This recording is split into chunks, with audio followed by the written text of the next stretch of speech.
Good morning dear students. आज हम chapter number 6 संज्ञा पढ़ेंगे। आप लोगों को पता होगा कि हम किसी भी वस्तु, व्यक्ति, स्थान, हर एक चीज़ का क्या लेते हैं, नाम लेते हैं। तो जिस चीज़ का नाम है उसे ही हम क्या कहते हैं, संज्ञा। अगर हमें किसी का नाम पता ही नहीं होता है तो हमें ये पता नहीं हो सकता है। जैसे कि ये बोर्ड है, अगर हमें ये इसका नाम नहीं पता होता तो हम कैसे पता कर सकते थे कि ये बोर्ड है। इसीलिए इस संसार के अंदर जिस किसी का भी नाम है, चाहे वो व्यक्ति हो, स्थान हो, वस्तु हो, किसी का भी नाम हो, उसे हम क्या कहते हैं, संज्ञा। तो आपको ये चीज़ याद रखनी है कि जिस किसी का नाम है वो क्या है, संज्ञा।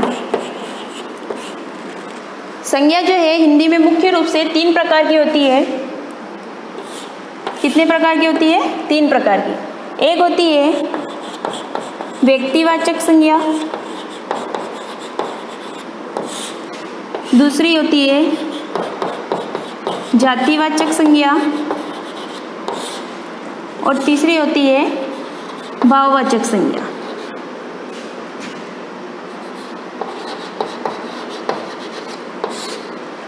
जब हम किसी एक ही स्थान, एक ही वस्तु, एक ही प्राणी का नाम लेते हैं तो उसे हम क्या कहते हैं, व्यक्तिवाचक संज्ञा। किसी एक ही स्थान विशेष का नाम हो, जैसे कि सलूम्बर,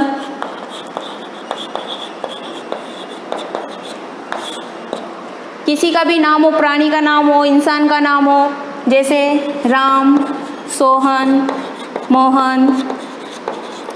इसी तरीके से कोई भाव हो, जैसे कि नहीं, सलूम्बर, राम, मोहन, जैसे ताजमहल।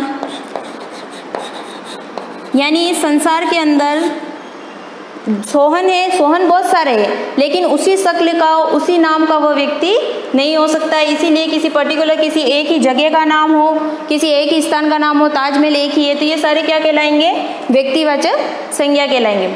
इसी तरीके से आती है जातिवाचक संज्ञा। जब हम क्या करते हैं कि पूरे समूह का बोध कराए। जातिवाचक क्या करती है, पूरे समूह का बोध कराती है। जैसे कि गाय, गाय क्या है, पूरे समूह का बोध करा रही है। कोई सी भी गाय हो सकती है, तो गाय क्या है, जातिवाचक, पूरी जाति का बोध करा रही है, इसीलिए जातिवाचक संज्ञा है। हाथी, लड़का, सारे लड़के आ सकते हैं इसके अंदर, लड़की, ये सारी चीज़ें जो है वो क्या कहलाएगी, जातिवाचक। यानी पूरे, अगर हम लिखे कि शहर, तो कोई सा भी शहर हो सकता है, तो शहर क्या है, पूरी जाति का बोध करा रहा है, इसीलिए कौन सी संज्ञा हो गई, जातिवाचक संज्ञा। तो अगर हम इस शहर के आगे क्या लगा दें, जैसे कि सलूम्बर शहर नाम दे देते उसे, तो वो कौन सी संज्ञा हो जाएगी, व्यक्तिवाचक संज्ञा। इसी तरीके से आती है भाववाचक संज्ञा।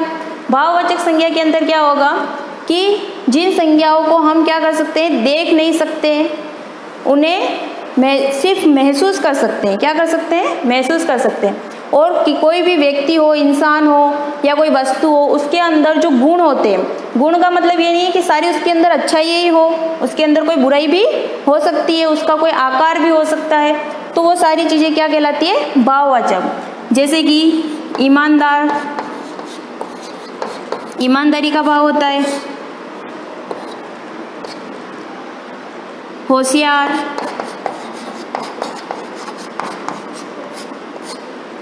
खटास, मिठास। फिर कोई उसका कलर हो सकता है रंगीला। तो जो भी गुण हो, उसका आकार हो, वे सारी चीज़ें क्या कहलाती हैं, भाववाचक संज्ञा। समझ में आ गया आपको? संज्ञा किसे कहते हैं? संज्ञा किसी भी व्यक्ति, वस्तु, स्थान, गुण, प्राणी आदि के नाम को हम क्या कहते हैं, संज्ञा कहते हैं। संज्ञा 3 प्रकार की होती है मुख्य रूप से। व्यक्तिवाचक, जिसमें किसी एक ही स्थान, व्यक्ति आदि का बोध कराए। जातिवाचक, जो अपने पूरे समूह का बोध कराए।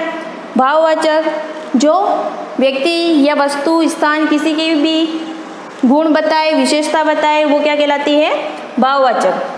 लेकिन जातिवाचक जो संज्ञा है उसे और 2 भागों में डिवाइड करते हैं, यानी द्रव्यवाचक और पदार्थवाचक।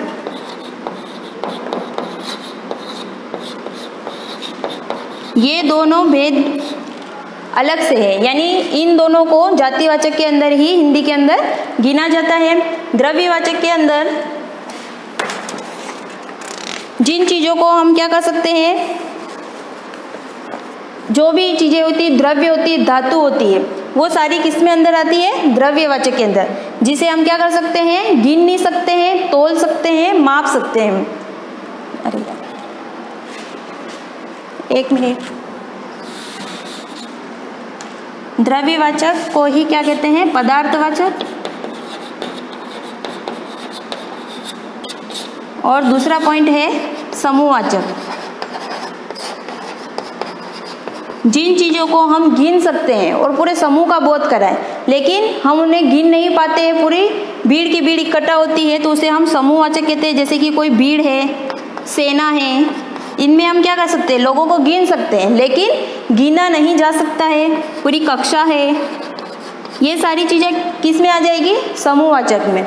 उसी तरीके से द्रव्यवाचक या पदार्थवाचक, जिन चीज़ों को हम क्या कर सकते हैं, सिर्फ तोल सकते हैं, माप सकते हैं, उनसे कोई चीज़ बना सकते हैं, तो वो चीज़ कौन सी कहलाएगी, द्रव्यवाचक। और ज़्यादातर इसके अंदर धातुएं आती है, जैसे सोना, चांदी, लोहा, पित्तल,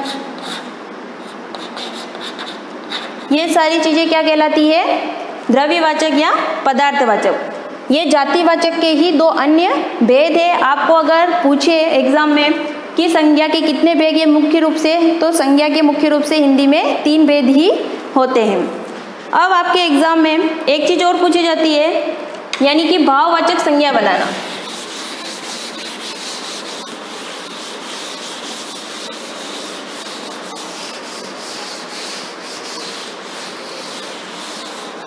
भाववाचक संज्ञा कैसे बनती है, कोई भी संज्ञा हो, जैसे कि व्यक्तिवाचक है, जातिवाचक है, कोई भी संज्ञा है, अगर उसके अंदर हम क्या लगा दें, ता लगा दें, पन लगा दें, त्व लगा दें, यानी इनके पीछे जो ज़्यादातर है ई लगा दें, ये क्या है, प्रत्यय है।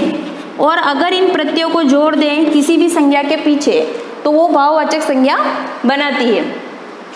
जैसे कि हम सर्वनाम ले लें, कोई सर्वनाम से भी भाववाचक संज्ञा बनती है, क्रिया से भी भाववाचक संज्ञा बनती है, और विशेषण से भी भाववाचक संज्ञा बनती है।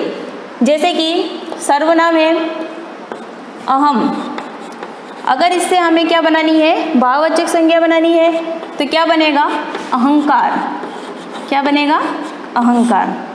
इसी तरीके से कोई क्रिया है, जैसे उड़ना, उड़ना एक क्रिया है, और इससे अगर हम भाववाचक संज्ञा बनाएंगे तो क्या बनेगा, उड़ान। इसी तरीके से अपना, अपनापन,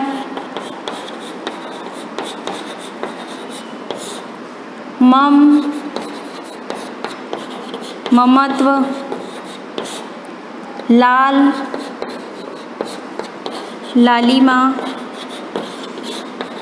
बहुत सारे ऐसे शब्द होते हैं जिनसे हम भाववाचक संज्ञा बना सकते हैं। जैसे कि सज्जन, सज्जनता, मनुष्य, मनुष्यता, सिलना, सिलाई, काटना, कटाई, मुस्कुराना, मुस्कुराहट। इस तरीके से युवक, यौवन, चोर, चोरी, आप भाववाचक संज्ञा बना सकते हैं। अब आप लोगों को पूरी अच्छी तरीके से समझ में आ गया होगा कि संज्ञा किसे कहते हैं। संज्ञा किसी का भी नाम हो सकता है, चाहे वो स्थान का हो, व्यक्ति का हो, वस्तु का हो। मुख्य रूप से 3 प्रकार की होती है, व्यक्तिवाचक, जातिवाचक और भाववाचक। जातिवाचक के फिर से 2 भेद होते हैं, एक द्रव्यवाचक या पदार्थवाचक, और दूसरा समूहवाचक, जो पूरे समूह का बोध करा है वो समूहवाचक। और आपको भाववाचक संज्ञा बनाने आनी चाहिए। कैसे बनाओगे, उसमें ता, पन, त्व, ई आदि जोड़ के। अब आप लेसन को अच्छी तरीके से रीड करना, कुछ समझ में नहीं आया था आप पूछ भी सकते हो, और उसकी एक्सरसाइज करना। Thank you so much.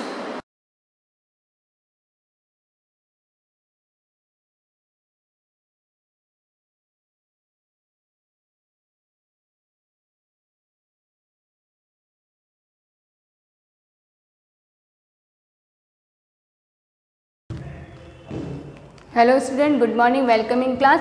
Last time मैंने आपको इसमें ट्री मेथड पढ़ाया था, जिसमें एक ही क्वेश्चन सॉल्व करवाया था कि 75 का किस टाइप से हमें ट्री मेथड यूज़ करना है। वैसे 2 टाइप के मेथड बताए थे, एक तो लॉन्ग डिवीजन मेथड और ट्री मेथड। मोस्ट ऑफ तो आपको वैसे लॉन्ग डिवीजन मेथड ही यूज़ करना है, तो एक बार ट्री मेथड और देख लेना, जैसे आपकी क्वेश्चन है तो उसके अकॉर्डिंग हम सीख लेते हैं, ठीक है। तो अब देखना 16, जैसे एक एग्जाम्पल के थ्रू बता रही हूँ मैं आपको कि 16 जैसे इसका ट्री मेथड हमें बनाना है। मैंने आपको बताया था कि इसमें एक बार तो आप इसको कंपोजिट नंबर से भी कर सकते हो, बट लास्ट में आपके प्राइम नंबर आने चाहिए, ये हमेशा ध्यान रखना। कैसे, जैसे 16 है, अब 16 को मैंने जैसे यहाँ पर कर दिया, जैसे 16 4 के टेबल में भी आता है, 2 के टेबल में भी आ रहा है, 8 के टेबल में भी आ रहा है, डायरेक्ट 16 के टेबल में भी आ रहा है, ठीक है। 16 के टेबल तो लेना है क्योंकि 16 दे रखा है, तो आपको डायरेक्ट अब क्या करना है यहाँ पर, क्योंकि हमें लास्ट में ऐसा ट्री बना के लास्ट में ऐसा करना है कि हमें फैक्टर हमारे प्राइम ही आने चाहिए। तो किस टाइप से होगा, देखो सबसे पहले मैं यहाँ पर बाइक में ले लेती हूँ 8, ठीक है। जैसे मैंने 8 ले लिया, ये राउंड मत करना, 8 ले लिया मैंने, 8 के अब 8 जो भी हम फैक्टर मैंने कहा था कि जो भी यूज़ कर रहे हैं उसको आपको लेफ्ट में लिखना है और जितने टाइम आ रहे हैं वो राइट में आ जाएंगे, ठीक है। 8 के टेबल में 16, 8 के टेबल में यहाँ पर अब देखना 16 यहाँ पर 2 टाइम आ गया। अब देखना 2 को 2 प्राइम आ गया यहाँ पर, अब इसको यहाँ पर स्टॉप कर दूँ। अब ये 8 है, 8 है, यहाँ मैं राउंड कर रही हूँ, आप मत करना, ठीक है। अब यहाँ पर देखना 8 को हम और डिवाइडेशन कर सकते हैं क्योंकि यहाँ पर 2 फाइनली प्राइम आ चुका, तो इसको स्टॉप कर दो यहाँ पर। अब इसको आपको हाथ नहीं लगाना, ठीक है। अब इसको सॉल्व करो। 8 को यहाँ पर कौन से टेबल से कर सकते हो आप, 8 को आप 2 के टेबल से कर लो, कितने टाइम आ गया, 4 टाइम, क्लियर। 8 के टाइम यहाँ 4 टाइम आ गया। अब ये 2 भी यहाँ पर भी कंप्लीट हो गया, इसको भी आप इसको छोड़ दो। अब ये 4 इसको करो, कितने टाइम आ गया, 2 के टेबल में 4, 2 टाइम आ गए, 2 टाइम। अब इसको भी आप कंप्लीट ये भी कर, जब तक आगे प्राइम नहीं आता लास्ट तक तब तो उसको स्टॉप नहीं करना। अब देखो ये प्राइम आ गया, ये वाला प्राइम आ गया और ये भी आ गया और ये भी आ गया, और ट्री स्ट्रक्चर भी बन गया एक टाइप से आपकी ट्री भी हो गया ना। तो अभी देखना हम कैसे लिखेंगे इसके प्राइम फैक्टर्स ऑफ 16। अब इसका क्या हो गया, 2 इंटू 2 इंटू 2 इंटू 2, जितने भी हमने प्राइम थे वही लिए। देखो first prime, second prime, third prime और ये 4 प्राइम, क्लियर। तो इस टाइप से आपको इसको करना है। तो 2 2 ज़ा 4, 4, अब इसको चेक भी कर लो, 2 2 ज़ा 4, 4 2 ज़ा 8 और 8 2 ज़ा 16। तो ये आपके इस टाइप से आपको इसको बनाएं, या फिर आप ऐसे भी कर सकते 2 का टेबल ले सकते हैं। वैसे तो आपको असेंडिंग ऑर्डर में अरेंज करना है, 2 के टेबल में यहाँ 4 होते तो फिर यहाँ पर ऐसे बन जाते हैं, ठीक है। तो इस टाइप से आपको ट्री स्ट्रक्चर यूज़ करना है, क्लियर। अब आपके नेक्स्ट देखना ट्री आगे जो भी एक्सरसाइज के होंगे वो मैं आपको बता दूंगी उसके अंदर। यस, अब आपके 2.4 देखना, हम स्टार्ट कर रहे हैं। जैसे here 2 different factor tree for each 120 in each right the missing number. अब इसमें ये देखना कि जैसे ट्री फैक्टर बने हुए हैं, अब इसमें आपको क्या करना है,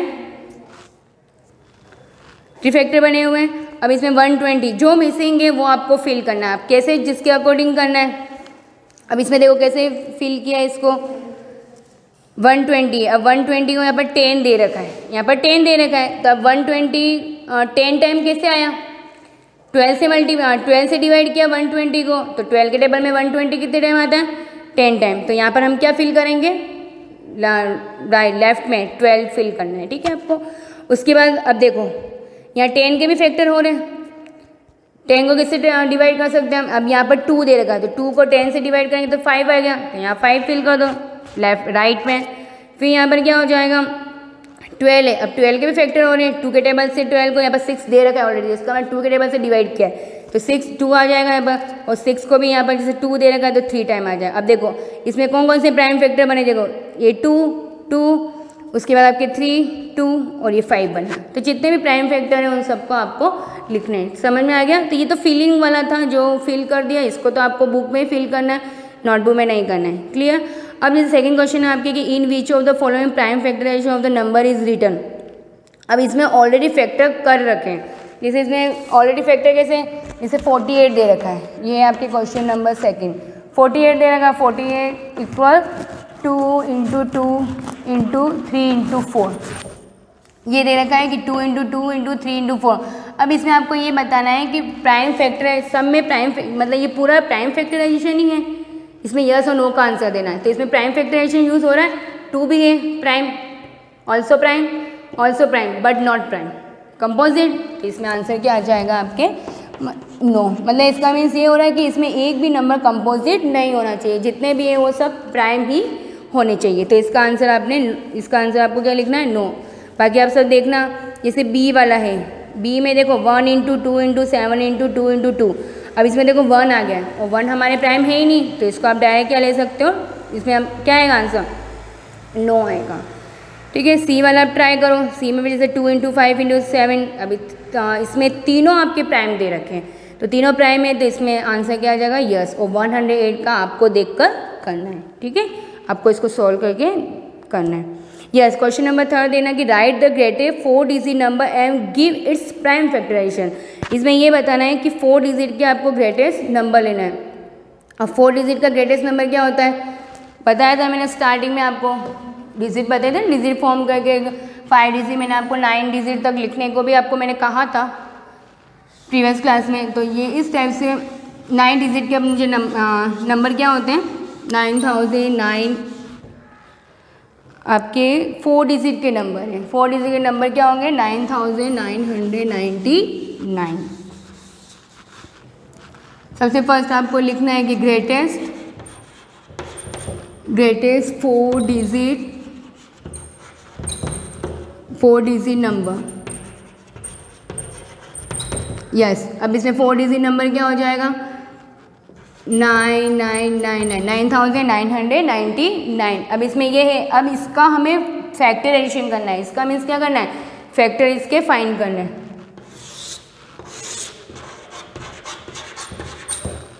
यस, अब इसमें आप जो आप फैक्टराइजेशन करोगे ना, तो इसमें ये ध्यान रखना आप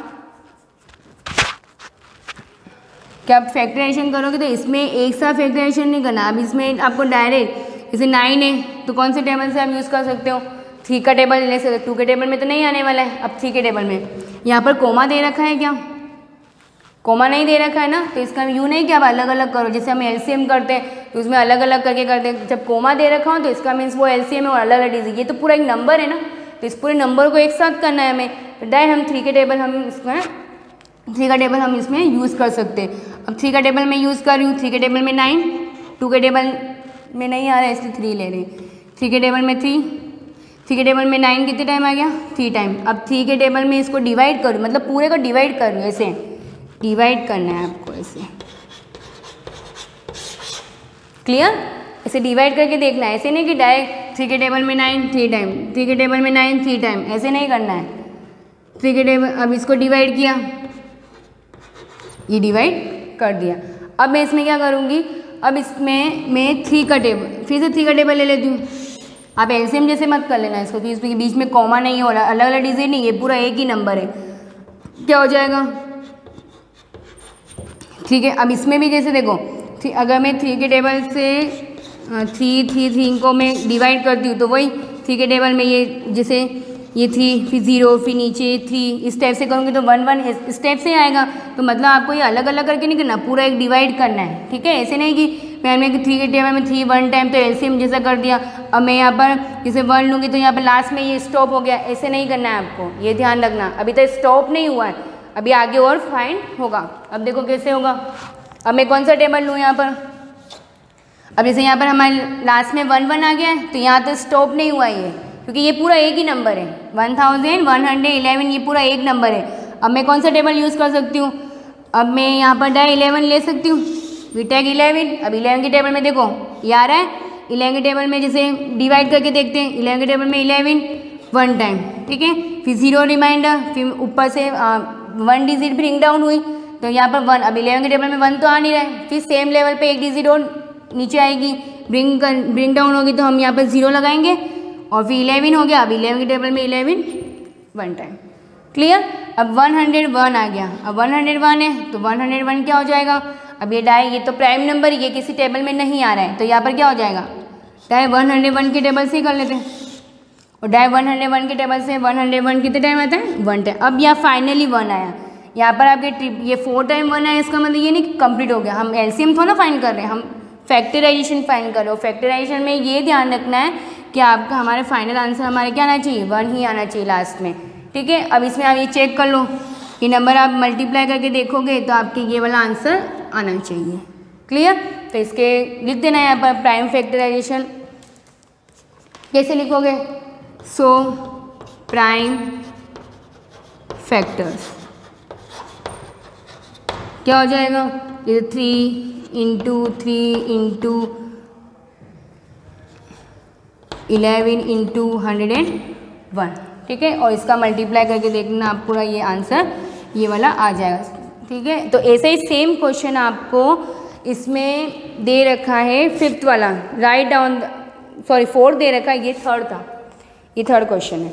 right the smallest 5 digit number, give its prime factorisation. अब इसमें देना 5 डिजिट के आपको फैक्टराइजेशन करना है, 5 डिजिट नंबर स्मॉलेस्ट बताना है, ठीक है। और आपको पता है 5 डिजिट, मैं आपको हिंट नहीं दूंगी कि 5 डिजिट स्मॉलेस्ट नंबर होते हैं क्या, क्योंकि ये चीज़ मैंने आपको स्टार्टिंग में लिखवा दी थी। और इसमें प्राइम, उसका प्राइम फैक्टराइजेशन करना है, ऐसे मेथड नहीं करना है, इस टेबल वाइज करना और लास्ट में 1 आना चाहिए, ठीक है।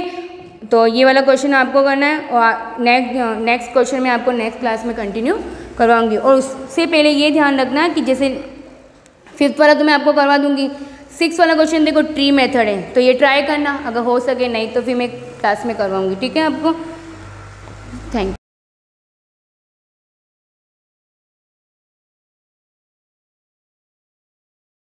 Good morning class 6 part 5 continue करेंगे।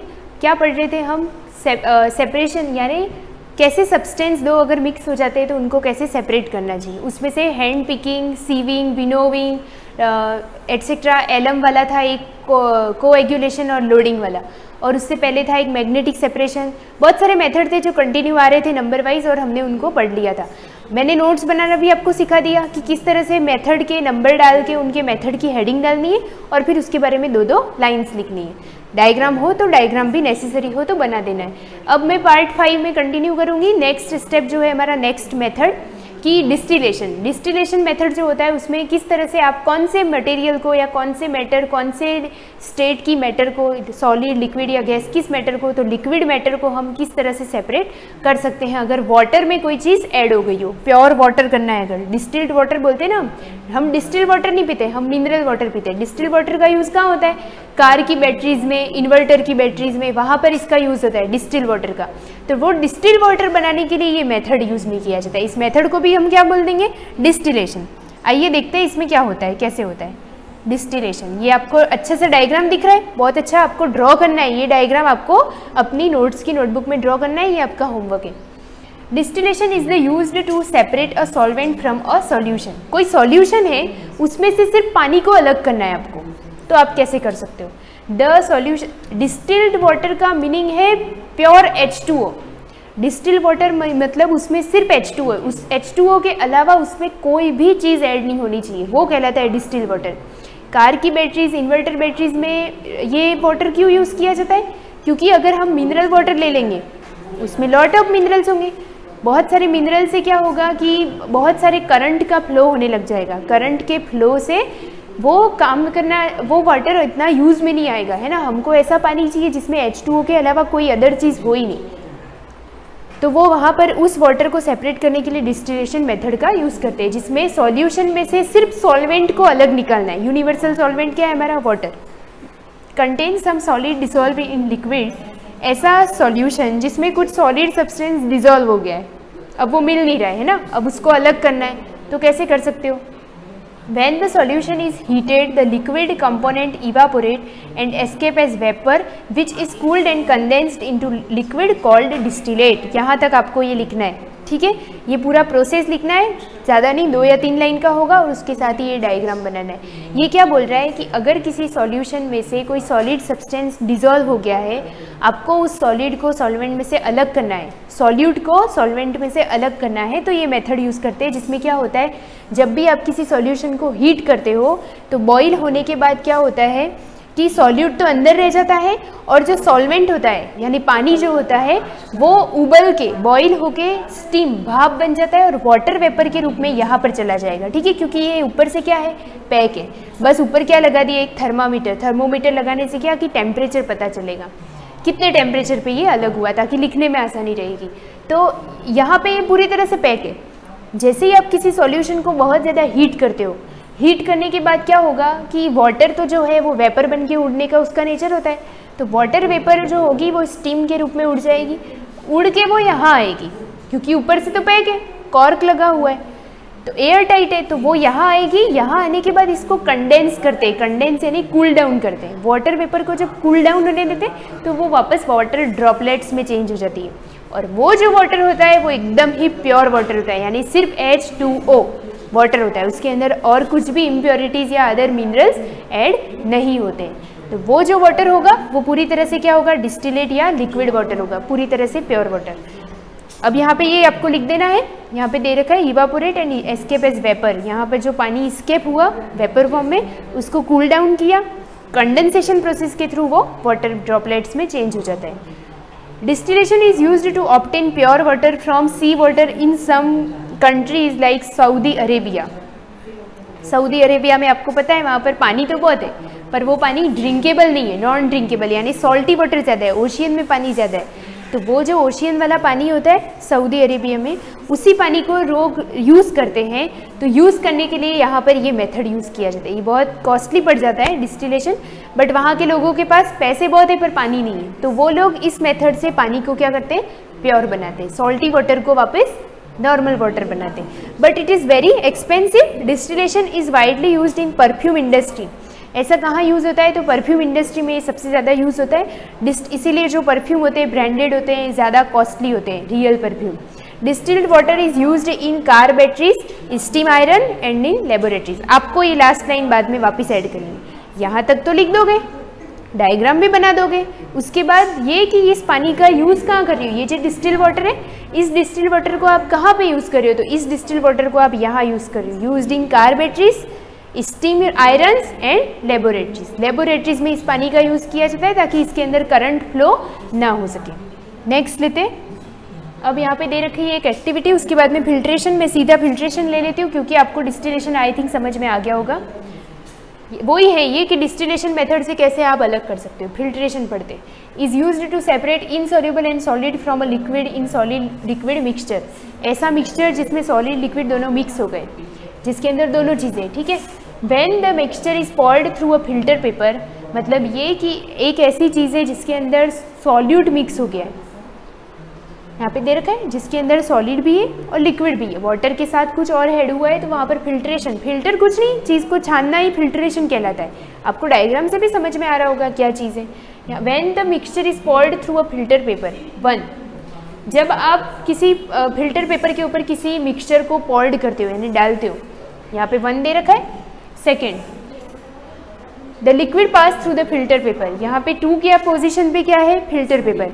1 क्या है, mixture, 1 is a mixture, 2 is a filter paper. अब क्या हुआ, liquid pass through the filter paper, यहाँ से जो कोई पॉर किया हमने मिक्सचर, उसमें से लिक्विड क्या हो जाएगा, फिल्टर पेपर के थ्रू पास हो जाएगा, नीचे आ जाएगा। फिल्टर पेपर के ऊपर क्या रहेगा, pass through the filter paper, is collected in the beaker filtrate. यहाँ पर जो एक चीज़ मिक्सचर को आपने फनल के ऊपर डाला, फनल के ऊपर फिल्टर पेपर है, तो फर्स्ट मिक्सचर हो गया, सेकंड फिल्टर पेपर हो गया। फिल्टर पेपर के नीचे थर्ड चीज़ क्या है, आपने कुछ डाला, फिल्टर पेपर पे कुछ सब्सटेंस रह गया, तो उस रहे हुए सब्सटेंस को जो फिल्टर पेपर के ऊपर रह जाता है, आर पार नहीं होता है, उसको हम बोलते हैं filtrate. Collected in the beaker filtrate, यहाँ पर ये जो आया, ये जो चीज़ आई प्योर होके, वो फिल्ट्रेट है। और यहाँ फिल्टर पेपर के ऊपर जो चीज़ रह गई, जो छन नहीं सकती या जो आर पार नहीं हो सकती, फिल्टर पेपर के पोर की साइज से बड़ी होगी, जो उसके अंदर डिजोल्व नहीं हुई है, तो वो जो रहता है 4 नंबर, वो होता है रेसिड्यू। देख लेते हैं यहाँ पे क्या लिखा है, and the solid is retained on the filter paper is known as residue. वापस बता देती हूँ, इससे अच्छा आप ये समझ लो, first mixture, second filter paper, third filtrate, छानने के बाद जो चीज़ आ रही है। एग्जाम्पल ले लेते हैं, आपको बहुत जल्दी समझ में आ जाएगा। सपोज करो इसमें चाय है, टी, ये टी क्या हो गया, फर्स्ट नंबर टी मिक्सचर है, सेकंड फिल्टर पेपर यानी चाय की जो छन्नी लेते हैं आप जैसे, तो वो सेकंड फिल्टर पेपर की तरह काम कर रही है। थर्ड जो चीज़ आ रही है कप में, वो टी आ रही है, तो टी जो आ रही है वो क्या है, फिल्ट्रेट। टी क्या है, फिल्ट्रेट है 3 नंबर पे। और 4 नंबर यहाँ पे जो चाय पत्ती रह जाएगी, टी लीव्स, वो जो होगा वो होगा रेसिड्यू, यानी कि चाय की पत्ती जो है वो इससे आर पार नहीं होगी, और वो जो चीज़ आर पार नहीं होगी वो कहलाएगा रेसिड्यू। आपको ये याद रखना है। आप चाहो तो यहाँ पे समझने के लिए भले रफ में नाम लिख दो, मुझे कोई दिक्कत नहीं है, आप समझने के लिए है ना, एग्जाम में नहीं। First mixture, second filter paper, third filtrate और फोर्थ रेसिड्यू। चलो इसके बाद ये टॉपिक में नेक्स्ट जो है इवापोरेशन और कंडेंसेशन नेक्स्ट क्लास में कंटिन्यू करूँगी। आप इसको ही अच्छे से समझ लो, वो ही बहुत बड़ी बात है। Thank you.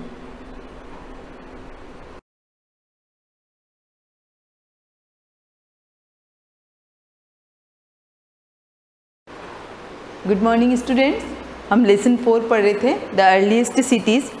इसके अंदर मैंने आपको सिविलाइजेशन क्या होता है उसकी डेफिनेशन बताई थी। पर्टिकुलर प्लेस पर पर्टिकुलर जो लोग रहते हैं उनकी living style, way of life जो होता है, उनका कल्चर जो होता है, जिसको हम क्या कहते हैं, सिविलाइजेशन कहते हैं। इसके साथ ही हमने इंडस वैली सिविलाइजेशन के बारे में पढ़ा था। फर्स्ट जो सभ्यता हमारी आई थी सिंधु घाटी सभ्यता, जिसको हिंदी में कहते हैं हम। उसके बाद हम लोगों ने कुछ इंपॉर्टेंट्स इंडस वैली की जो साइट्स हम लोग को कहाँ कहाँ से मिली है उसके बारे में पढ़ा था, और उसके बारे में मैंने आपको बताया भी था कि वो आपको लर्न करनी है। पीछे उसका क्वेश्चंस भी आएंगे तो आपको वही आंसर उसमें मेंशन करना है, और कुछ नेम, सारे नेम नहीं लर्न करो आप, 6 या 7 नेम दे रखे थे तो आप 3 या 4th नेम उसमें से लर्न कर लेना। अब जो हम नेक्स्ट पढ़ने वाले हैं टाउन प्लानिंग, यानी कि जो सभ्यताएं हमको मिली थी, कह सकते हैं कि पहले लोगों के मकान कैसे होते थे, किस प्रकार के बने हुए होते थे, और हमको एविडेंस जो प्रूफ मिले हैं उसमें किस प्रकार के मकान मिले हैं।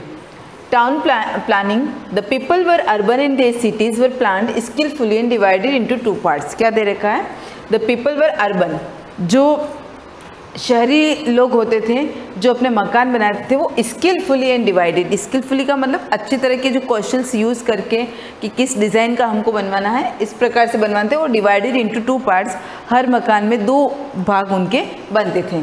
The raised part was called the citadel and lower part town. देखो क्या दे रखा है, रेज्ड पार्ट जो होता था मकान का वो क्या कहलाता था, सिटेडल। इसका मतलब होता है दुर्ग। मकान के ही एक पार्ट को किस श्रेणी दी गई थी, दुर्ग की। एंड सेकंड जो पार्ट होता था उसको लोअर टाउन के नाम से जाना जाता था।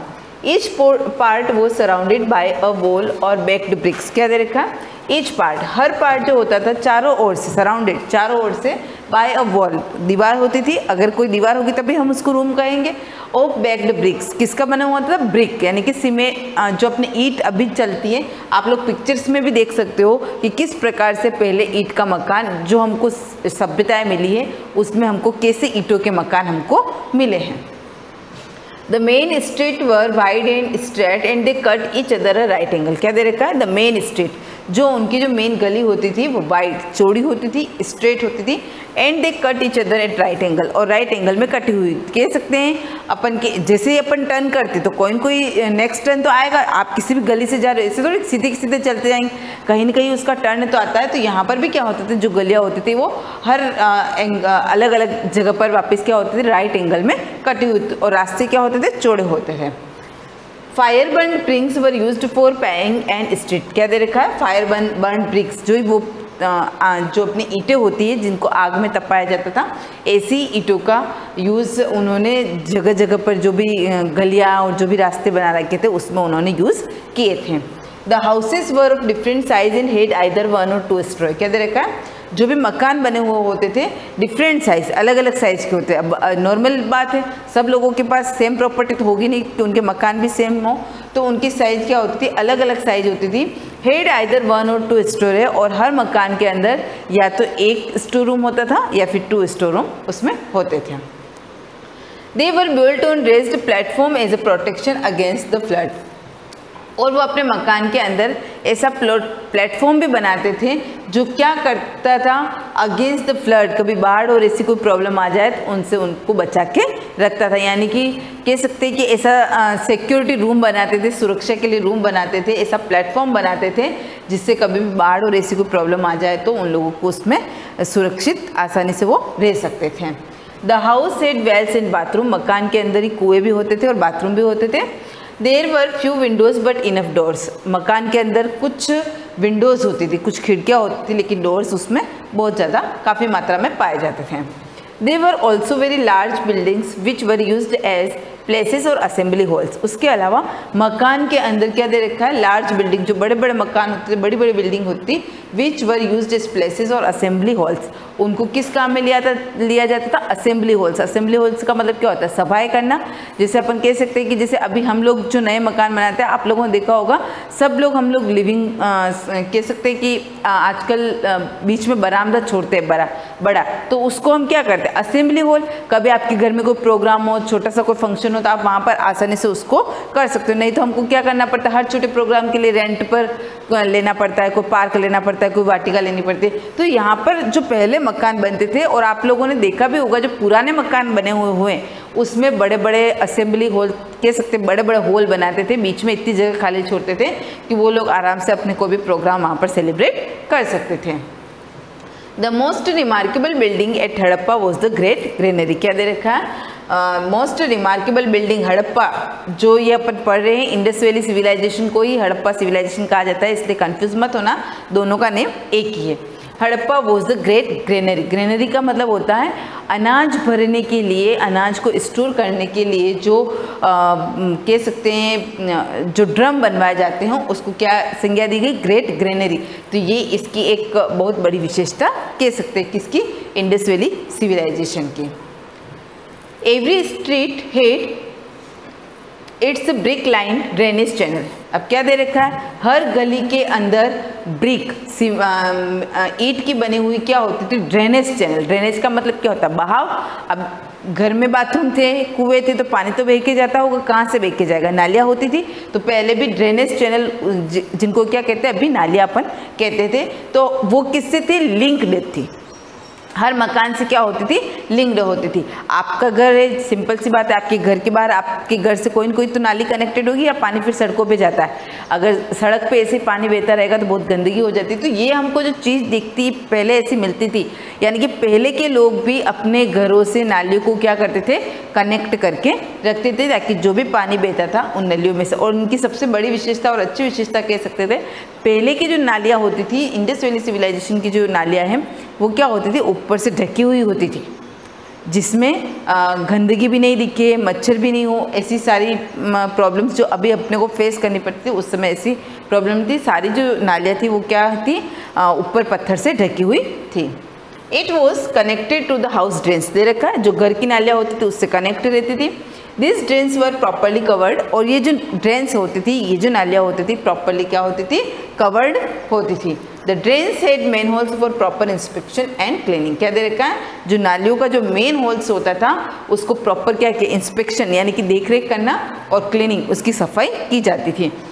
जिस प्रकार से अभी अपने यहाँ पर नालियों की सफाई होती है डेली, उसी प्रकार से पहले भी नालियों की सफाई होती थी। अगर आपको सलूबर में इसका प्रमाण देखना है कि सलूबर में ऐसी नालियाँ कहाँ हैं, तो आप कभी बोहरवाड़ी के अंदर जाते हैं तो वहाँ पर आप लोग देखना कि वहाँ की जो नालियाँ हैं वो क्या पत्थरों से ढकी हुई है। तो अपने यहाँ पर अब वरना और कहीं पर नहीं मिलेगी, पूरे सलूबर में आप कहीं पर भी घूम जाओगे सारी नालियाँ आपको ओपन मिलेगी, लेकिन आप पर्टिकुलर बोहरवाड़ी के अंदर जाते हो या फिर मेन मार्केट में अपन जाते हैं तो वहाँ पर आपको नालियाँ नहीं दिखती, क्योंकि नालियों को क्या कर रखा है, कवर्ड कर रखा है, जिससे गंदगी नहीं हो, और उनका जो मेन होल होता है उसकी प्रॉपर सफाई होती रहती थी।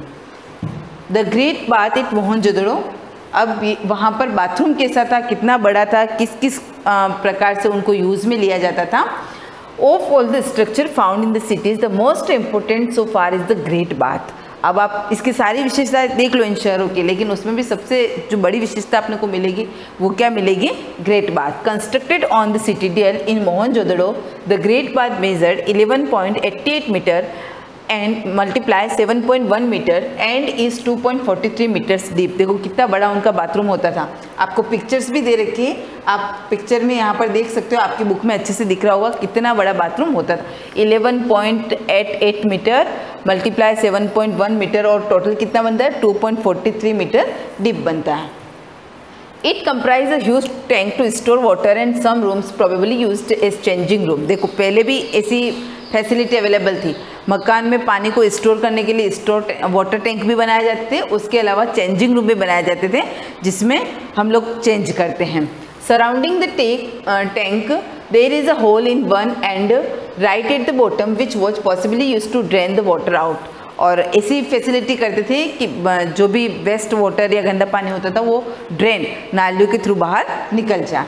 The floor of the tank has 5 layers of brick and mortar and walls were coated with fire to protect against seepage. देखो क्या दे रखा है, the floor of the tank, जो भी टैंक बनाया जाता था हिज 5 layers, उसमें 5 layers होती थी ब्रिक की, वो ईंट की, एंड मॉर्टर का मतलब होता है मिट्टी से, and walls were coated with tar to protect against seepage. यानी कि जैसे अभी हम लोग देखते हैं ना बारिश का मौसम है, तो आप लोगों ने देखा होगा बहुत लोगों की दीवारों में से पानी निकलता है, लीकेज होता है, तो उस समय भी इस प्रॉब्लम को दूर करने के लिए तार से उसको क्या किया जाता था, प्रोटेक्ट किया जाता था कि ताकि पानी क्या हो, लीकेज नहीं हो। The coating was so strong that the tank can hold water till last. Archaeologists believe that the Great Bath was probably used for ritual bathing or during religious ceremonies. Archaeologist जो पुरातत्व विभाग के लोग हैं वो ये भी विश्वास करते हैं, वो ये भी मानते हैं कि ग्रेट बाथ जो था मोहनजोदड़ो के अंदर प्रोबेबली सामान्यतः उसका यूज़ किसके अंदर किया जाता है, रिचुअल बाथिंग और ड्यूरिंग रिलीजियस सेरेमनीज, यानी कि जो भी धार्मिक आयोजन होते थे उनमें कोई जैसे नहाने की ऐसी कोई प्रोसेसिंग होती होगी या फिर कोई रिलीजियस सेरेमनीज कह सकते हैं, कोई धार्मिक आयोजन जो होते थे उसके लिए इन बाथरूम का यूज़ किया जाता था। तो ये हमने क्या पढ़ा आज, वहाँ के टाउन प्लानिंग यानी कि टाउन कैसे थे, और ग्रेट बाथ ऑफ मोहनजोदड़ो, ये बहुत इंपॉर्टेंट है ग्रेट बाथ ऑफ मोहनजोदड़ो, तो इसको आप एक बार और रीड कर लेना अच्छे से। नेक्स्ट है social life of the people, जिसको हम नेक्स्ट वीडियो में कंटिन्यू करेंगे। Thank you.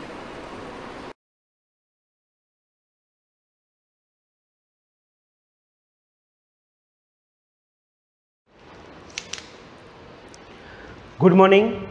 वस्तुओं के समूह बनाना, हमने कुछ वस्तुओं के समूह भी बनाए थे जिनकी पहचान हमने की थी। आज हम पदार्थों के गुण के बारे में पढ़ेंगे। पदार्थ की अलग अलग गुण होते हैं, दिखावट यानी कि दिखने में पदार्थ कैसे होते हैं। तो कुछ पदार्थ दिखने में चमकीले दूती नज़र आती है, ठीक है, और कुछ पदार्थ चमकीले नहीं होते। हमने कल एक प्रयोग करके भी देखा था, हमने धातु का जो एक पाइप लिया था लोहे का, जिसको हमने काटा तो उनके पृष्ठ देखे थे वह चमकीले थे।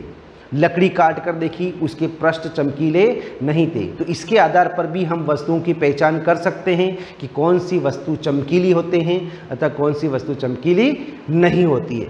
नेक्स्ट हमने पढ़ा था कठोरता और कोमलता। जो पदार्थ आसानी से दब जाए, संपीड़ित हो जाए, ऐसे पदार्थों को हम कोमल पदार्थ कहेंगे।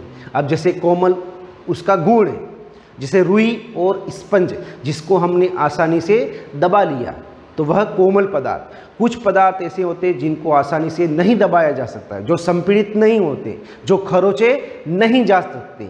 जैसे लकड़ी को हमने खरोचा, नहीं खरोची, उसको दबाया, वह नहीं दबा।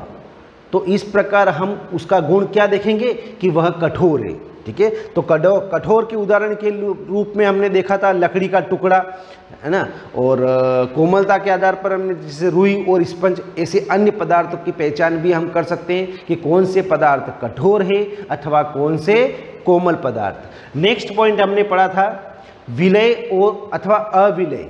कुछ पदार्थ जो होते हैं पानी के अंदर घुल जाते हैं, जैसे चीनी और नमक। हम एक कांच की गिलास लो, आप उसके अंदर जल डालो, उसके अंदर 1 चम्मच आप शक्कर डालो, चम्मच से हिलाओ, क्या होगा, वह शक्कर जो चीनी है वह पानी के अंदर घुल जाती है, नमक भी पानी के अंदर घुल जाता है। तो ये विलय हो गया, पानी के जल के अंदर क्या हो गया, विलय हो गया। तो ऐसे पदार्थ भी हम देख सकते हैं कि कौन कौन से पदार्थ जल के अंदर विलय हो सकते हैं।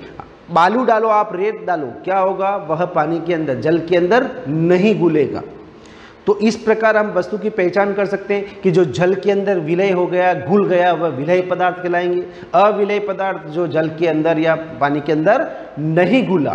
तो इस प्रकार भी हम सारणी में नोट कर सकते हैं कि कौन कौन से पदार्थ जल में विलय हो जाते हैं और कौन कौन से जल में विलय नहीं होते हैं।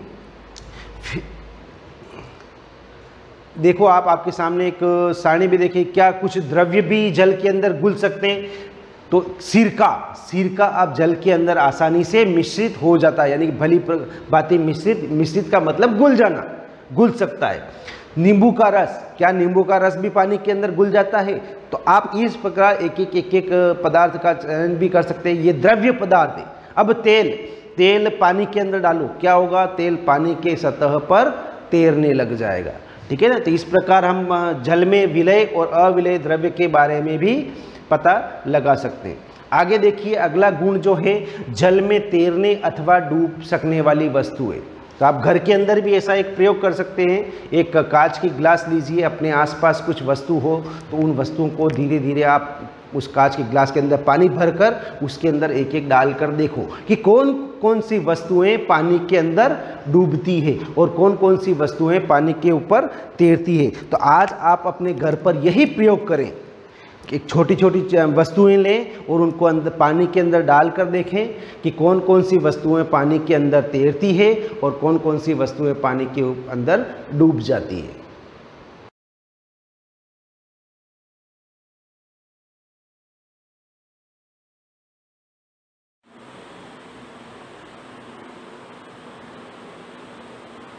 Good morning class.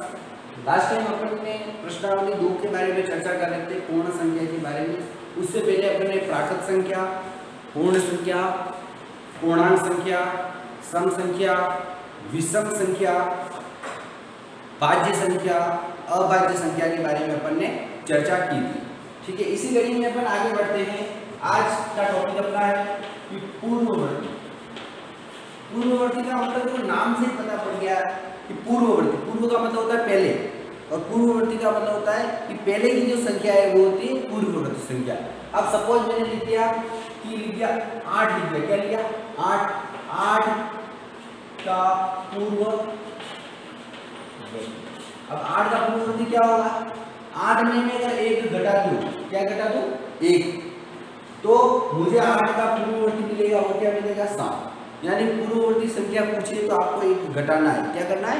1 घटाना है। सपोज मैंने लिख दिया 999, क्या लिख दिया? 999। तो 999 का पूर्ववर्ती, पूर्ववर्ती का मतलब क्या होता है? 1 घटाना।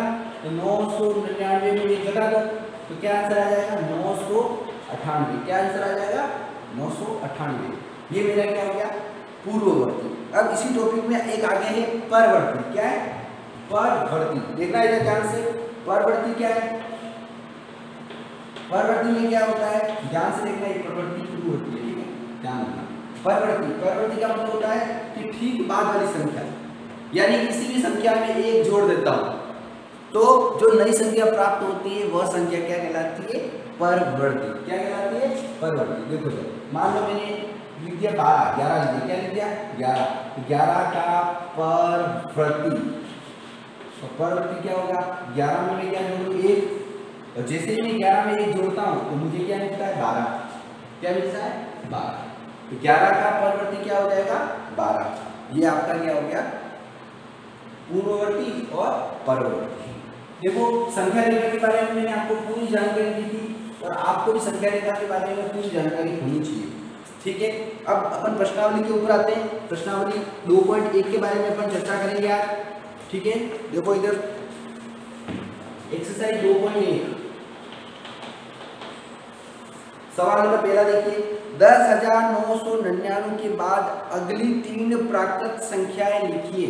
यानी आपके पास लिख लीजिए 10,999 संख्या है, सवाल नंबर पहला है। इसके बाद अगली का मतलब होता है आगे वाली 3 संख्याएं लिखनी है, यानी 3 क्रमशः 3 लिखनी है। अब इसके अंदर पहले तो मैं क्या करूं? 10,999 में 1 जोड़ता हूं। देखो इधर तो क्या आ जाएगी? जैसे 1 जोड़ता हूं आपको जोड़ आनी चाहिए। देखो मैंने आपको पहले बताया जोड़ के अंदर कभी भी कंफ्यूज मत होना। 1 जोड़ना जैसे आगे जोड़ते हो जैसे जोड़ता हूं। 9 और 1 10 का 0 हासिल 1, 9 और 1 10 का 0 हासिल 1, 9 और 1 10 का 0 हासिल 1, ये क्या 1 का 1 और 1 कितने हो गए? 11,000। क्या 11,000। ठीक है, अब वापस 11,000 में 1 जोड़ो तो क्या आएगा? 11,001। इसी प्रकार 11,001 में आगे जोड़ो 1 तो क्या आएगा? सॉरी 11,001 में 1 जोड़ो क्या आएगा? 11,002। देखो 10,999 में 1 जोड़ा तो 11,000, 11,000 में 1 जोड़ा तो 11,001, 11,001 में 1 जोड़ा तो 11,002। तो अगली 3 प्राकृत संख्या क्या हो जाएगी? देखो इधर तो अगली 3 प्राकृत संख्या 11,001, 11,000, फिर 11,001 और फिर 11,002। ये आपके आगे अगली 3 प्राकृत संख्या। ये सवाल नंबर पहले का आपका आंसर है। इसी क्रम में अगर आगे बढ़ते हैं 10,001 से ठीक पहले आने वाली उल्टा है। अब उल्टा हो जाएगा। ये तो क्या थी अगली प्राकृत संख्या, अब ठीक पहले आने वाली संख्या।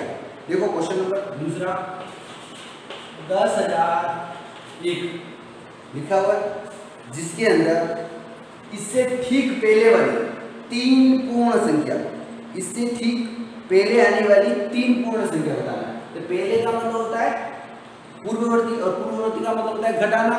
तो देखो इधर 10,001 में 1 घटाता हूं तो कितना आएगा 10,000। 10,000 ही आएगा, 10,001 में 1 गया तो 10,000। अब 10,000 आया, 10,000 में 1 और घटा दो कितना आएगा 9,999। 9,999 देखो घटा दे, 10 में से 1 गया तो 9, 10 में से 1 गया तो 9, 9 का 9, 9 का 9, 9 का 9। ठीक है, फिर 9,999 में क्या करना है 1 और घटा दो क्या आएगा 9,998। ये आ गया। यानी आपको लिखना पड़ेगा कि 10,001 के ठीक पूर्व 3 पूर्ण संख्या क्या रहेगी। देखो 10,000, 9,999, 9,998 ये 3 पूर्व संख्या हो गया। ये हो गया सवाल नंबर दूसरा। इसी कड़ी में अपन आगे बढ़ते हैं। सवाल नंबर तीसरा देखते हैं, सबसे छोटी पूर्ण संख्या कौन सी है। सवाल नंबर तीसरा क्या कह रहा है कि सबसे छोटी पूर्ण संख्या। अब आपको पता होना चाहिए कि सबसे छोटी पूर्ण संख्या क्या होती है। वे संख्या जो 0 से शुरू होती है पूर्ण संख्या कहलाती है। वे संख्या जो 0 से शुरू होती है और अनंत तक चलती है क्या कहलाती है पूर्ण संख्या। तो सवाल नंबर तीसरे का आंसर क्या होगा 0, क्योंकि सबसे छोटी क्या हो जाएगी 0, क्योंकि शुरू कहाँ से हो रही है 0 से। तो सबसे छोटी पूर्ण संख्या क्या हो जाएगी 0। सवाल नंबर चौथा देखो, 32 और 53 के बीच कितनी पूर्ण संख्याएं हैं। सवाल नंबर चौथा क्या कह रहा है 32 और 53 के बीच कितनी या बीच पूर्ण संख्या। यानी आपको पता लगाना है कि 32 और 53 के बीच, यानी 32 के बाद 33, 34, 35, 36 इन दोनों के बीच की कितनी पूर्ण संख्या है। तो 32 के बाद कितने आते हैं 33, 34, 35, 36, 37 ऐसे गिनो 38, 39, 40, 41, 42, 43, 44, 45, 46, 47, 48, 49, 50, 51 और ये 52। ठीक है, और ये हो गया 53। और यहाँ कितना 32, यानी 32 और 53 इन दोनों के बीच के अंदर कितनी पूर्ण संख्या है। 1 2 3 4 5 6 7 8 9 10 11 12 13 14 15 16 17 18 19 20। ठीक है, यानी 32 और 53 के बीच में कितनी पूर्ण संख्या है तो 20 पूर्ण संख्या। देखो कितनी 20। यह आपका इसका आंसर हो गया। ठीक है, इसी कड़ी में सवाल नंबर 5 देखिए। 5वें के अंदर 2 में बताऊंगा, 2 आपको कर ले। 2/1 का सवाल नंबर तीसरा भी हो गया, चौथा भी हो गया। 5वें की बात करते हैं अपन। निम्न के परवर्ती लिखिए। सवाल नंबर 5 कह रहा है निम्न के परवर्ती। परवर्ती का मतलब क्या होता है निम्न के परवर्ती लिखो या लिखिए। ठीक है, देखो परवर्ती का मतलब होता है ठीक एक संख्या बाद, यानी किसी भी संख्या में एक जोड़ने पर प्राप्त जो नई संख्या होती है वो क्या कहलाती है परवर्ती। और देखो सवाल नंबर इसका बी और ए आपको करना है, ए और बी, सी और डी पे बता देता हूँ। देखो मैं लिख रहा हूँ यहाँ पे सी,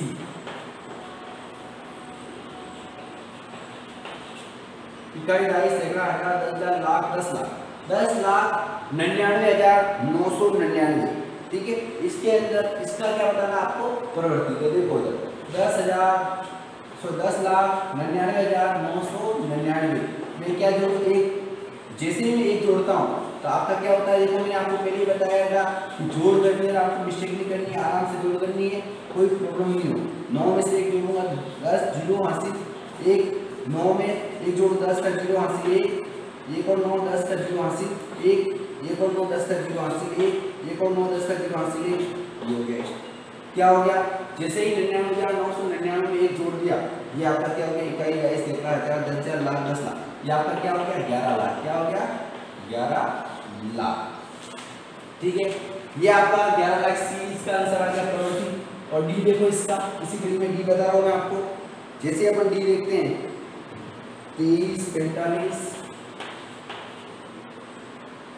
670, जैसे इसके अंदर क्या जोड़ना है, एक जोड़ना है, तो अपन को क्या मिलेगा, प्रवृत्ति। लिखूंगा मैं यहाँ 23, 45, 670, तो लिखूंगा 23,45,670 का प्रवृत्ति। और इसका प्रवृत्ति क्या होगा, 23, 45, 670 प्लस 1, तो क्या आ जाएगा, 23,45,670। इसका क्या हो गया, ये प्रवृत्ति। ठीक है, ये हो गया सवाल नंबर 5वां। इसी प्रकार आपका सवाल नंबर 6 देखते हैं। उसके अंदर आपको पूर्ववर्ती देखना है, पूर्ववर्ती, इसके बारे में अपन चर्चा ऐसा करते हैं, कल करते हैं। यहाँ तक अपन देख लीजिए 5 सवाल तक, और ये आपको 2.1 तक 5वां सवाल आपको अपनी कॉपी में कंप्लीट करके रखना है। और रोज के रोज आपको जो वीडियो भेजी जा रही है उसके बारे में आपको अध्ययन करना है, और रोज के रोज सवाल करने, जो भी आपको होमवर्क मिल रहा है उसको आप अपनी कॉपी में हल करने। ठीक है, धन्यवाद।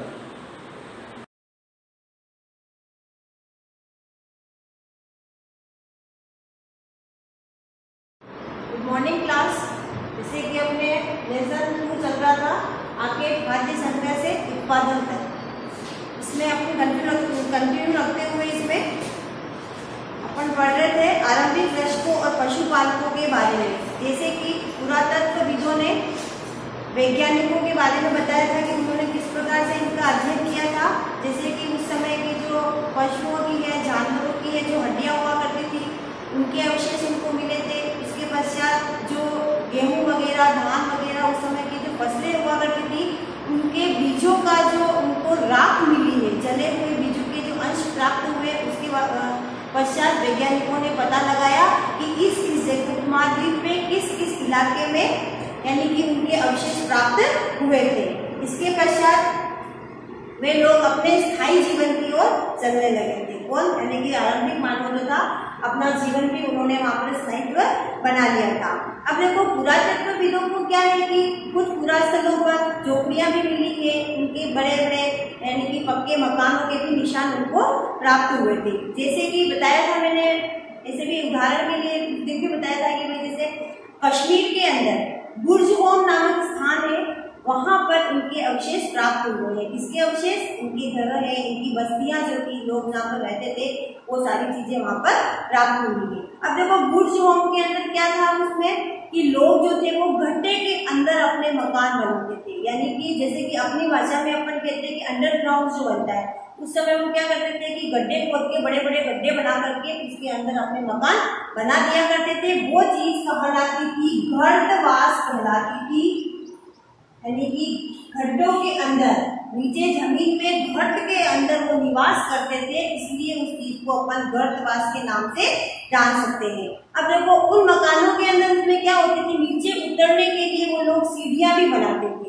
ठंड से बचाव करने के लिए भी। वो जैसे कि मकान के इस ओर दोनों तरफ क्या करते थे, आग जलाने की व्यवस्था भी करते थे, जिससे कि वो लोग ठंड से बचा करते थे।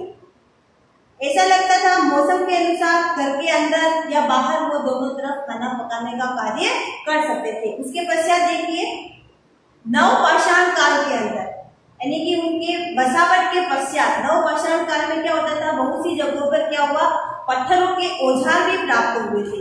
इनमें से जो पूरा पाषाण युगीय उपकरण भी जैसे है, इसलिए जैसे इनमें नवपाषाण युग को माना गया है। उसमें वे औजार है, देखो उसमें पत्थर के औजार भी थे, लकड़ियों के औजार भी हुआ करते थे, हड्डियों के औजार भी वो लोग बनाया करते थे। अब इनकी धार को अधिक, यानी कि औजार तो बन जाते थे, परंतु उनको पेना करने के लिए, उनको अधिक धार बनाने के लिए वो लोग क्या करते थे, उन पर विशेष प्रकार की एक पॉलिश भी चढ़ाया करते थे, जिससे वो औजार जो हुआ करते थे वो धारदार बन जाते थे। ओखली और मूसल का प्रयोग अनाज तथा वनस्पतियों या अन्य चीजों को पीसने के लिए किया जाता था। वैसे मिनिमम माना जाए तो अपन ओखली का और मूसल का प्रयोग हम लोग आज भी करते रहे, आज भी कर रहे हैं। बहुत सी जगह पर गाँव में इस चीज का प्रयोग होता है और वो भी कूटने के लिए ही किया जाता है, किसी चीज को पीसने के लिए किया जाता है। जैसे कि अपन उदाहरण के तौर पर देखें, जैसे जो वैद्य होते हैं यानी कि आयुर्वेदिक डॉक्टर जिसको हम कहते हैं, वो क्या करते हैं कि जो अपनी औषधियां जो पीसते हैं वो उनके माध्यम से ही पीसी जाती है। उसी तरह से प्राचीन प्रस्तर के औजारों का निर्माण और प्रयोग लगातार होता रहा और औजार हड्डियों से भी बनाए जाते थे। ये अपन शुरू से पढ़ते आ रहे हैं, जैसे इस चैप्टर को शुरू किया उस समय से आ रहा है। देखो नवपाषाण युग में पूरा स्थलों पर कई प्रकार के मिट्टी के बर्तन भी हमको प्राप्त हुए हैं। जैसे तुम्हारे बुक के अंदर ये चित्र दिया हुआ है, इस प्रकार से कई जैसे छोटे भी मिले हैं, बड़े भी मिले हैं और विशेष प्रकार से ये मिट्टी के पात्र जो हुआ करते थे, इसमें क्या है कि वो धान का भंडारण करने के लिए बनाते थे। जमीन के अंदर भी इनको बना करके जमीन के अंदर भी ये लोग रख देते थे। जैसे कि खाने के पश्चात भोज्य पदार्थ जो हुआ करता था, धान गेहूं मक्का जो भी था, उसको क्या कर लेते थे, खाने के बाद भोजन के बाद जो बचता, जिसको संरक्षित रखना पड़ता था, सुरक्षित रखना पड़ता था अगली फसल के बीज में, तो क्या करते थे, इस प्रकार के पात्र बना करके उसको जमीन के अंदर रख दिया करते थे ताकि उसमें वो भंडारण कर सकते थे, उसमें किसी प्रकार के कीड़े वगैरह नहीं लगते थे। देखो मिट्टी के बर्तनों पर कभी कभी ये लोग अलंकरण भी करते थे। अलंकरण का मतलब है कि उनको सजावट, इस प्रकार से अपने यहाँ पर भी अभी वर्तमान में भी अपन देखते हैं तो जो कुम्हार जाति के जो लोग हैं वो क्या करते हैं, मटकों को बाहर से अच्छी तरह से सजाते हैं, उसके कलर वगैरह करते हैं, वो कहलाता है उसका अलंकरण करना। बर्तनों का उपयोग चीजों रखने के लिए भी किया जाता था। धीरे धीरे बर्तनों का प्रयोग खाना बनाने के लिए भी करने लगे। जैसे कि वो धान वगैरह है, सब्जियां हैं, उनको पकाने के लिए भी उन जो मिट्टी के पात्र हुआ करते थे उनका प्रयोग करते थे। जैसे कि चावल है, गेहूं है, दाल है, इन सब आहार का उनका एक महत्वपूर्ण हिस्सा बन गया था। इसके साथ साथ लोग अब कपड़े भी बुनने लगे थे। यानी कि पहले जब आरंभिक समय में जो मानव आया था वो क्या करता था, पेड़ों की छाले है, पेड़ों के पत्ते है, इनको अपने वस्त्र बनाता था, उस प्रकार से अपने शरीर को, तन को वो ढका करता था। बाद में सब जैसे जैसे समय आता गया उसने क्या करा, कपड़े बुनना भी सीख लिया था। तो ये नवपाषाण युग जो आया था, काल जो आया था, उस समय ये वस्त्र बुनना भी सीख गए थे। इसके लिए क्या है कि विशेष प्रकार के पौधे जैसे कि कपास है ना, रेशे के पौधे हैं जिसमें से रेशे निकलते हैं, उन पौधों की खेती की जाने लग गई थी। इस प्रकार से कुछ समय से कपड़े बुनना भी तय हो गया था। ऐसी बात नहीं कि एक तरफ जहाँ कई जगहों पर स्त्री पुरुष शिकार और भोजन संग्रह करने का काम कर रहे थे, अन्य लोग हजारों के दरमियान धीरे धीरे खेती और पशुपालन का कार्य भी करने लगे थे। बहुत जगह लोग मौसम के मुताबिक बदल बदल कर अपनी जीविका चलाया करते थे। अब अपने मेन पॉइंट आता है मेहरगढ़। मेहरगढ़ में जीवन मृत्यु, यानी कि मेहरगढ़ में जो मेहरगढ़ के बारे में बताया भी था मैंने, अपने मानचित्र के अंदर देखा था। जैसे कि अपन उत्तरी यानी कि कश्मीर की तरफ से अगर अपन ईरान की तरफ जाते हैं तो जो ईरान का जो रास्ता है वहां पर वो मेहरगढ़ स्थान पड़ता है। अब मेहरगढ़ क्या है, देखो ये ईरान जाने वाले सबसे महत्वपूर्ण रास्ते बोलन दर्रे के पास का हरा भरा समतल मैदान है। अब तुम्हारे आता है दर्रे। दर्रे का मतलब जैसे कि अपने 5th में भी मैंने बताया था, पढ़ा भी था अपन, दर्रे का मतलब होता है कि किसी एक स्थान से दूसरे स्थान या किसी एक देश से दूसरे देश में जाने के लिए दो पहाड़ों के बीच में, जैसे कि सकरा रास्ता जो निकलता है, जैसे कि कठिन भरा रास्ता होता है, उसमें डूंगरों में होते हैं पत्थर, पथरीला भी होता है, कंटीला भी होता है, कहीं पे समतलीकरण जैसा भी होता है ना, वो दो पहाड़ों के बीच के अंदर जो रास्ता जाता है वो कहलाता है दर्रा। तो वहाँ मेहरगढ़ के वहाँ पर बोलन दर्रे की जो समतल स्थान था वो मेहरगढ़ के नाम से प्रसिद्ध हुआ था। मेहरगढ़ संभवतः वह स्थान है जहाँ पर स्त्री पुरुषों ने सर्वप्रथम सबसे पहले जो यानी कि कृषि करना जो आरंभ किया था वो यहाँ से मेहरगढ़ से उन लोगों ने शुरू किया था। यहाँ पर हम ये अंदाजा भी लगा सकते हैं कि यहाँ रहने वाले लोग जो थे वो शिकार भी किया करते थे, बाद में पशुपालन भी वो करने लगे थे, साथ साथ में वो खेती भी करने लगे थे। इस प्रकार वहाँ के लोग कुशल आर्किटेक्ट तो थे ही वो, यानी कि कुशल शिकारी तो थे ही, परंतु साथ साथ में उन्होंने क्या करा कि धीरे धीरे वो अच्छे पशुपालक भी बन गए थे और एक अच्छे कृषक भी बन गए थे। अब देखिए मेहरगढ़ में एक चौकोर करने वाली बात है कि वहाँ के जो मकान जो हुआ करते थे वो चौकोर हुआ करते थे, यानी कि उन मकानों के अंदर कम से कम उसमें 4-4 कमरे हुआ करते थे और उन मकानों को भी लोग क्या करते थे, अनाज के भंडारण के लिए उसको रखते थे। एक बात और इनकी थी, मृत्यु के बाद सामान्यतया मृतक जो होता था उसके सम्मान में, उस समय उन लोगों की धारणा होगी ऐसी, उस मृतक के सम्मान में वो क्या करते थे, उसकी जो सबसे बेस्ट चीज होती थी उसको प्रिय होती थी, वो उस चीज को क्या करते उसके साथ में दफना दिया करते थे, यानी कि कब्र के अंदर उसको भी रख देते थे। अब उससे ये भी माना जाता है, लोगों की आस्था ये भी थी कि मृत्यु के बाद भी जीवन होता है, तो वो उसके साथ में इस चीज को रखते थे। जैसे कि पुरातत्वविदों को इस प्रकार से एक ये मिली है, कब्र मिली है, मेहरगढ़ में भी एक कब्र मिली है जिसमें क्या है कि एक व्यक्ति के साथ में उसकी जो प्रिय वस्तु थी, प्रिय जो चीज थी, बकरी, यानी कि उसको भी अंदर दफनाया गया था। तो ये इस मेहरगढ़ के बारे में है। अब देखिए अन्यत्र चलते हैं तो फ्रांस के बारे में भी दिया गया है। दुनिया के बारे में अगर बात करेगा तो इसमें फ्रांस का नमूना भी दिया गया है। इस चित्र के अंदर देखना आप, जंगली घोड़े, गाय, भैंस, गेंडे, बारहसिंगा, सूरे और बहुत सारे ऐसे चमकीले जो जानवर हुआ करते थे उस समय, उनके चित्र दर्शाए गए। अब अपना ये पार्ट तो आज यही समाप्त होता है। अब इसके आप थोड़े से क्वेश्चन देख लीजिए। उपयोगी शब्दों के अंदर देखना, आखेटक खाद्य संग्रह क्या होता है, यानी कि खाद्य खाने के लिए जो शिकारी जो अपने उत्पादन के लिए जो व्यवस्था करता है वो आखेटक खाद्य संग्रह कहलाता है। पूरा स्थल, जहाँ पर पुरातत्वविदों को पुराने अवशेष मिले हैं आरंभिक मानव के, वो पुरातत्व स्थल कहलाता है। उद्योग स्थल, जहाँ पर इन लोगों ने औजार बनाए थे, पत्थर के, हड्डियों के, लकड़ियों के, वो उद्योग स्थल कहलाया। आवासीय स्थल, जहाँ पर लोगों ने यानी कि आरंभिक मानव रहता था, उनके रहने का जो स्थान था वो आवासीय स्थल। पूरा पाषाण काल, इसका समय था 20 लाख वर्ष से लगभग 12,000 वर्ष पहले का। फिर आता है मध्य पाषाण काल, 12,000 से 10,000 वर्ष तक के बीच के समय को मध्य पाषाण कहा गया है। और लघु पाषाण काल, 10 से अभी तक का जो समय है वो लघु पाषाण काल के नाम से जाना जाता है। कृषक का मतलब पता है किसान। अब आता है प्रश्न, देख लो अपने, आखेटक खाद्य संग्रह गुफाओं में इसलिए रहते थे, क्यों रहते थे वो गुफाओं में? एक तो अपने आप को धूप से बचाने के लिए, बारिश से बचाने के लिए, जंगली जानवर जो हुआ करते थे उनको अपने को बचाने के लिए गुफा में रहा करते थे। घास वाले मैदानों का विकास कब हुआ था? लगभग 12,000 साल पहले हुआ था। खेती करने वाले लोग एक ही स्थान पर लंबे समय तक क्यों रहते थे? क्योंकि वहां पर जो उनकी फसलों के लिए जो खेती करने के लिए जो फसलें जो उगाई जाती थी उसका समय अलग अलग हुआ करता था। कोई फसल होती जो कुछ दिनों में पक जाती, कोई फसल होती तो कुछ महीने लगते, और कोई ऐसी फसलें होती थी जिनको साल भी लग जाते थे। उनकी देखभाल करने के लिए उन लोगों को क्या करना पड़ता था?